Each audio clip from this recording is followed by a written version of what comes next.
Assalamualaikum warahmatullahi wabarakatuh. Perkenalkan saya Wina Sofiana dengan NIM O1A1179196 dari kelas A. Di sini saya akan menjelaskan tentang gangguan enzim pencernaan dan cara mengatasinya.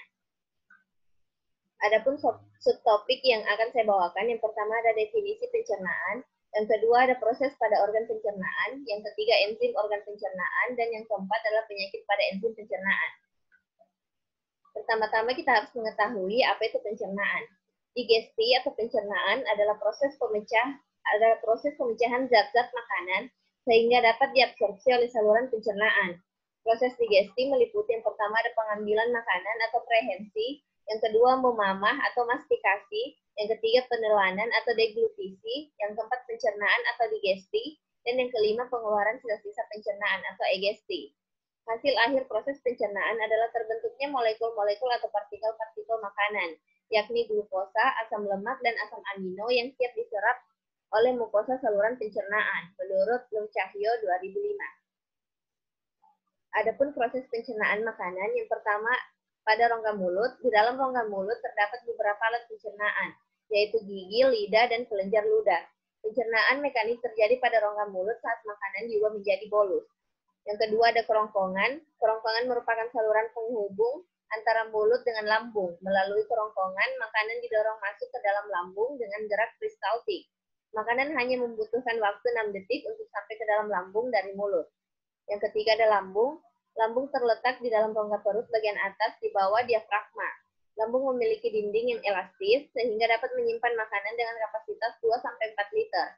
Makanan dicerna dalam lambung kurang lebih 6 jam. Setelah itu meninggalkan lambung menuju usus halus.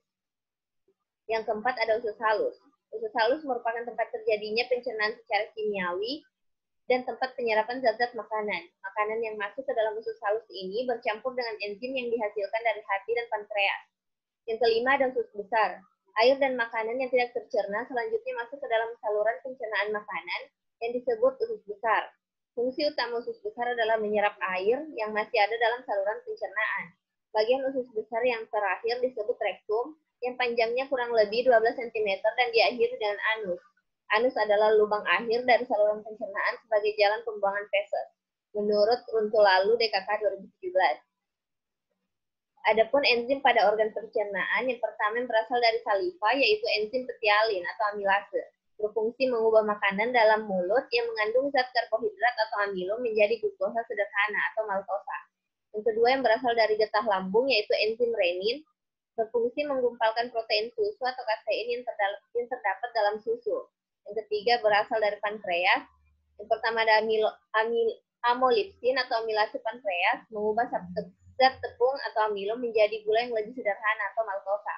Yang kedua ada sepsin atau lipase pankreas, mengubah lemak menjadi asam lemak dan gliserol. Yang ketiga ada tripsinogen yang diaktifkan menjadi tripsin, berfungsi mengubah protein dan pepton menjadi dipeptida dan asam amino yang siap diserap oleh usus halus. Yang keempat yang berasal dari getah usus halus. Yang pertama ada enzim maltase, berfungsi mengubah maltosa menjadi glukosa. Yang kedua enzim laktase, mengubah laktosa menjadi glukosa dan galaktosa. Yang ketiga ada enzim sukrase, mengubah sukrosa menjadi glukosa dan fruktosa. Yang keempat ada tripsin, mengubah pepton menjadi asam amino. Dan yang kelima ada enterokinase, mengaktifkan tripsinogen atau enzim yang dihasilkan pankreas menjadi tripsin, menurut Abdullah DKK 2007. Adapun penyakit pada enzim pencernaan yaitu Gaucher disease, merupakan penyakit keturunan, dapat menyerang pria dan wanita yang disebabkan oleh kurangnya enzim asid beta glukosidase pada tubuh yang berfungsi untuk memecah substansi lemak pada tubuh. Pada beberapa kasus yang ditemukan, gejala dapat teridentifikasi sejak lahir. Namun pada beberapa pasien, gejalanya sangat minimal sehingga tidak terdeteksi hingga beberapa tahun kemudian. Pada umumnya, perut penderita menjadi besar karena limpa yang membesar. Gejala lainnya seperti rasa nyeri pada tulang dan sendi, cepat merasa letih, pendarahan maupun mudah memar. Penyakit ini dapat mempengaruhi kerja hati, paru, dan juga otak, menurut IDAI 2017. Adapun prinsip penyebab penyakit Gaucher disebabkan oleh kurangnya enzim asid beta-glukosidase yang diproduksi tubuh, di mana enzim ini berfungsi untuk memecah substansi lemak pada tubuh. Sehingga jika tubuh mengalami kekurangan enzim asid beta-glukosidase, tubuh tidak dapat memecah lemak dengan baik, sehingga lipid menumpuk di sekitar organ tubuh dan terjadi Gaucher disease. Adapun pengobatan pada penyakit Gaucher, yaitu terapi penggantian enzim, adalah pengobatan pilihan yang digunakan pada penyakit Gaucher. Glukoserebrosidase diisolasi dari plasenta manusia atau seredase, atau enzim yang direkayasa secara genetik atau cerenzim.